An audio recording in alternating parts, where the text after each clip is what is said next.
Voici l'essentiel de l'actualité du football aujourd'hui. Commençons aussi avec la Coupe du Monde et particulièrement avec la rencontre tant souhaitée et qui va finalement avoir lieu, c'est-à-dire la France contre l'Espagne. Cette rencontre qui sonne comme un air de revanche. Il faut noter que ils se sont déjà rencontrés par deux fois tout récemment en 2024 et durant également le championnat des nations où les Espagnols ont toujours pris le dessus. Voilà donc une nouvelle rencontre aujourd'hui avec ces deux équipes et qui promet tout simplement un match de haut niveau. Voilà, France-Espagne, c'est prévu donc pour mardi à 21h.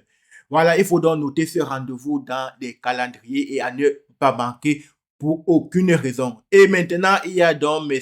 Dupin, l'arbitre français, qui est au cœur d'une polémique car il a tout simplement arbitré le match qui a opposé la Norvège à l'Angleterre, particulièrement sur le but de Bellingham où tout simplement on pointe du doigt le fait que le ballon aurait touché la caméra et lui il a dit non. Voilà donc l'un des faits de jeu. Il y en a également beaucoup de faits de jeu et les Norvégiens ainsi pointent du doigt l'arbitrage qui serait tout simplement en leur défaveur.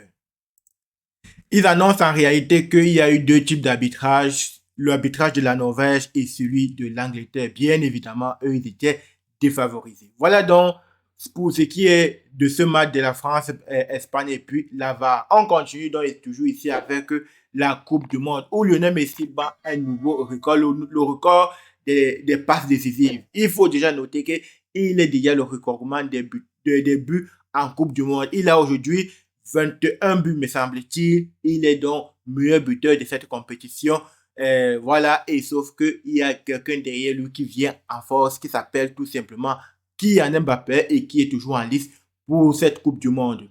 Voilà donc l'essentiel ici pour cette Coupe du Monde et qu'on va donc tout simplement continuer en mettant ici là tout simplement les ambitions de la FIFA qui prévoit tout simplement organiser une Coupe du Monde à 64 équipes. Il y a déjà cette Coupe du Monde aujourd'hui à plus de 40 équipes qui posent polémique, mais il ambitionne d'organiser une Coupe du Monde à 64 équipes. L'objectif ici est de permettre l'inclusion de plus en plus des nations. Voilà donc l'objectif fixé par la FIFA.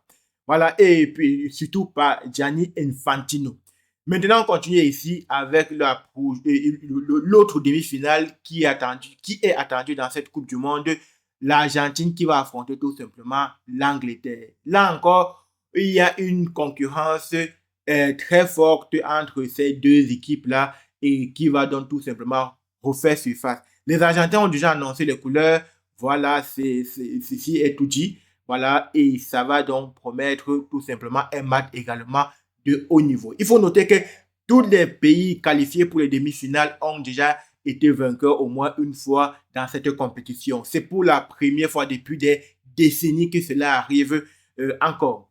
Voilà, et Lionel Messi va donc pouvoir montrer encore un peu plus l'étendue de son talent face à une équipe anglaise très forte, très soudée et surtout qui a relevé beaucoup de défis.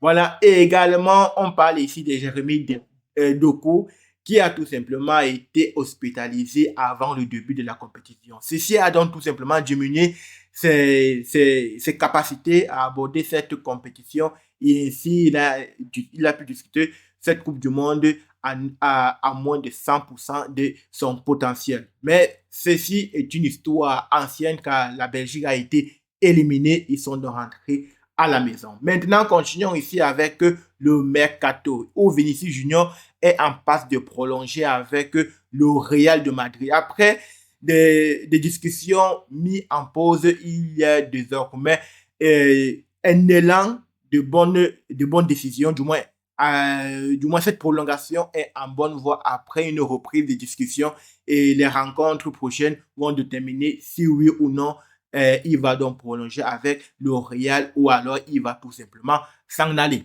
On continue ici avec les transferts où tout simplement le français Arthur Atta va rejoindre la Florentino en provenance de l'Udinese. Il a 23 ans et il a fait une saison moyenne, oui, on pourrait dire bonne selon son niveau et selon les attentes qui sont vis-à-vis de lui. Voilà. Voilà, et puis on passe ici aussi dans le tableau des mercato, ici là où le Bayern de Munich a fait de Jules Koundé sa priorité absolue pour le poste de latéral. Rabiot également qui est cultivé par Naples, mais dont le Milan AC n'envisage absolument pas de le laisser partir. Il y a donc un bras de fer qui est engagé entre Milan et Naples, et le Milan a tout simplement déjà pris rendez-vous avec l'agent de Rabiot, c'est-à-dire sa mère Véronique Rabiot, pour une éventuelle discussion, voire peut-être prolongation. Il y a également Azzedine, le joueur marocain qui a fait une très bonne Coupe du Monde, qui va donc tout simplement prendre la direction de l'Ajax. Les discussions sont largement avancées et où il y a une somme d'environ 25 millions d'euros qui fera partie de l'opération. Et puis il y a également Francisco Trincao qui va rejoindre également Al Hilal en provenance du Sporting. Et l'indemnité de transfert est élevée, ça avoisine tout simplement les 45 millions d'euros. Voilà donc l'essentiel de l'information et de l'actualité du foot aujourd'hui. On se donne donc rendez-vous dans une prochaine vidéo pour voir qu'est-ce qui a finalement été concrétisé et qu'est-ce qui arrive encore. Mais il faut noter surtout le rendez-vous des demi-finales de cette Coupe du Monde.